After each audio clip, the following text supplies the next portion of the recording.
Parole à Madame Kuckerman. Merci, Monsieur le Président. Une remarque liminaire sur l'agence économique, votre bras armé, dont on ne sait toujours pas quel est réellement son budget, son champ d'action ou sa finalité. Depuis 2 ans, aucune réponse, alors que l'emploi reste la priorité numéro 1 de nos concitoyens. Vous devez leur rendre des comptes par l'intermédiaire de cette Assemblée, parce qu'il s'agit bien là d'argent public et de répondre aux préoccupations. Depuis 2 ans, vous avez essoré les agents de la collectivité. 800, c'est l'estimation du nombre de départs, tous services confondus, sièges et lycées. Votre gestion est donc un vrai désastre pour l'emploi public. Que dire de la fuite des cerveaux? Je n'ose vous parler des collectivités qui se targuent d'avoir pu embaucher leurs meilleurs éléments parmi les fonctionnaires issus de notre administration. Ils quittent la région parce qu'ils sont dégoûtés du non-sens de la logique qui a été instituée, parce qu'ils sont placardisés pour des soupçons de sympathie politique. Ces choses dites, je voudrais parler de la philosophie générale de votre politique. Après tout, comme vous aimez à le répéter, un budget primitif est la traduction d'une politique régionale. Voilà donc 2 ans que vous dirigez cette région. Finissons-en donc avec les coups d'éclat. Aujourd'hui, seul les faits comptent, seule votre pratique compte. Sachez que si je respecte la légitimité de votre fonction, de la même manière que j'ai toujours respecté les choix politiques locaux, votre fonction ne peut tout justifier. Il y a quelques jours, vous m'avez répondu suite à ma réaction sur vos propos qui qualifiaient 2 villes de notre région de territoire perdu de la République. Vous m'y invitiez à mettre mon énergie au service de la laïcité. Sachez qu'en la matière, je n'ai aucune leçon à recevoir, qui plus est venant de vous. Et puisque vous persistez, je veux dire devant notre Assemblée que moi aussi, je persiste à dire que vos allégations ne sont pas dignes d'un président du Conseil régional et que pour ma part, mon énergie, je l'utilise à défendre la vision d'une région au service de ses territoires, de ses habitants, que vous avez méprisés par ces propos. Votre campagne électorale ne peut tout justifier. Vous avez abîmé votre fonction, mais vous avez abîmé notre collectivité. Je veux aujourd'hui donc très solennellement vous rappeler à la République, je veux vous rappeler que nous sommes dans un état de droit qui garantit les libertés locales dont vous nous avez beaucoup parlé. Dans notre territoire, c'est désormais le caporalisme qui tient lieu de politique d'aménagement. Vous avez installé dans les collectivités locales un climat de peur. Vous avez soumis les pratiques des élus locaux au bon vouloir d'un cabinet qualifié par la presse de cabinet noir et d'élus référents aux contours flous qui sont ces fameux conseillers régionaux qui, à l'instar de ce qu'entend proposer le gouvernement aux collectivités, passent un contrat autoritaire et n'hésitent pas parfois à orienter les choix politiques localement majoritaires. Leur arme, ou plutôt la vôtre, ce sont les distributions de subventions qui, sous couvert de simplification, sont dictées par la carte électorale. À la fin, pas une seule commune n'est sereine quant aux financements régionaux, les délais de notification n'ont pas été réduits et s'installe l'angoisse désormais bien connue d'une case cochée ou non dans un tableur Excel au 5e étage de l'hôtel de région. Oui, Monsieur le Président, vous écrasez les territoires avec la force qui est la vôtre et le calme olympien de ce jour ne change rien. Le silence des associations, des acteurs économiques, des élus locaux est en train de vous aveugler sur la défiance qui se développe à l'égard de notre collectivité. Ils sont rares ceux qui osent s'exprimer publiquement et depuis la stigmatisation ligérienne, tout le monde rentre la tête en se demandant à qui le tour. Cette colère sourde, elle s'exprime dans les 12 départements, et ce jusque dans vos rangs, jusque dans ceux du parti que vous aspirez à diriger. Il faudra plus qu'un cocktail dans un hôtel parisien pour y remédier. Pour conclure, laissez-moi, pour illustrer ce constat, faire un détour par la Renaissance italienne. Pour vous faire élire, vous promettiez monts et merveilles. En 2015, certains auraient pu vous qualifier même de Laurent le Magnifique, incarnation de l'homme moderne comme l'on présente souvent le plus connu des Médicis.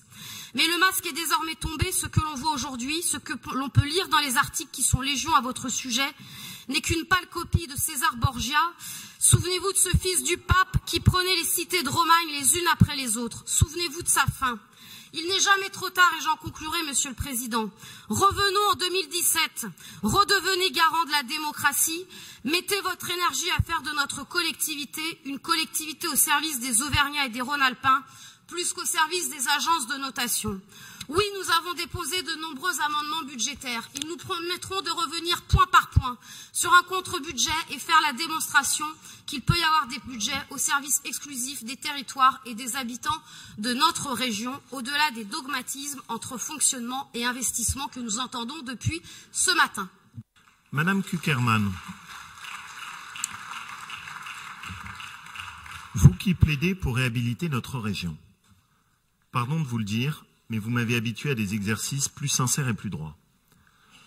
Vous étiez amené à intervenir sur le budget. Je n'ai rien entendu dans vos propos qui portent sur le budget. Vous pouviez faire le procès d'un budget.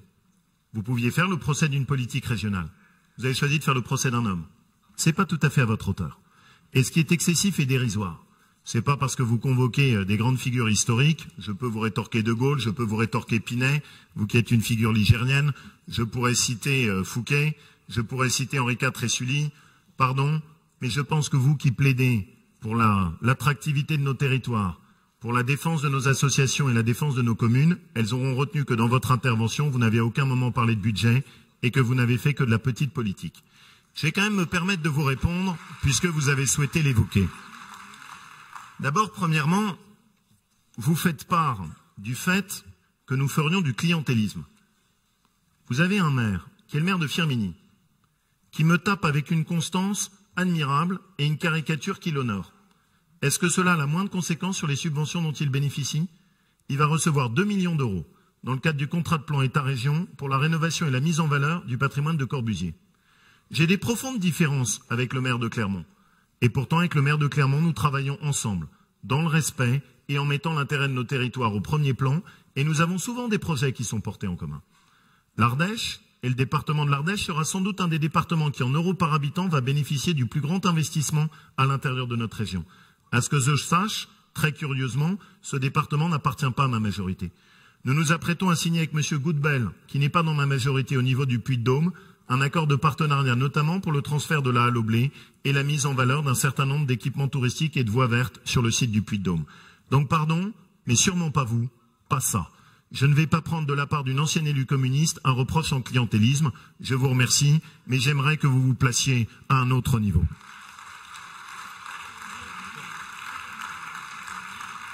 Enfin, pour le reste, sur les propos que j'ai tenus et que j'assume complètement, je vais dire exactement ce que je pense et qui me permet de sourire, Madame Cukierman. Je ne pense pas que c'est en s'aveuglant sur les difficultés et les évolutions sur un certain nombre de nos quartiers, de nos villes, que vous rendez la tâche facile à qui que ce soit.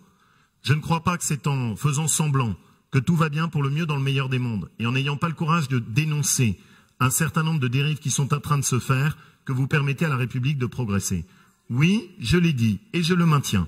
Nous avons aujourd'hui un certain nombre de territoires dans nos villes et nos métropoles qui sont des territoires où la République a trop reculé.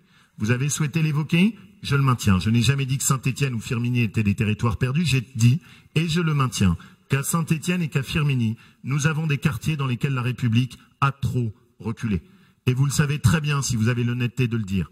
Vous avez des quartiers dans lesquels aujourd'hui, même les forces de police ont instruction de ne plus aller. Vous avez des quartiers dans lesquels, et il suffit d'interroger les élus de Saint-Étienne qui vous le diront, vous avez des quartiers dans lesquels aujourd'hui l'intégration républicaine a considérablement reculé. Moi j'ai connu et vous avez connu à Saint-Étienne et Firminy comme moi l'image d'une République que j'aimais, qui était celle du creuset républicain, dans lesquels des générations de personnes qui venaient de l'étranger s'intégraient admirablement, qu'elles soient originaires d'Europe ou qu'elles soient originaires du sud de la Méditerranée. Qui peut aujourd'hui contester, en se promenant à l'intérieur de Saint-Étienne et de Firminy, que cette intégration républicaine a reculé? Et vous voudriez que je me taise? Et vous voudriez que face aux manœuvres qui sont des manœuvres salafistes qu'on voit très bien se développer sur un certain nombre de nos territoires, on soit silencieux? J'ai clairement fait un choix qui n'est pas le vôtre. Moi, mon choix, c'est de ne pas fermer les yeux sur les menaces contre la laïcité. Mon choix, c'est très clairement de rappeler qu'il y a une intégration républicaine à laquelle je suis attaché et je ne veux pas me taire. Parce que je pense que cet aveuglement et ce silence contribuent au fait que la République ne réagit plus.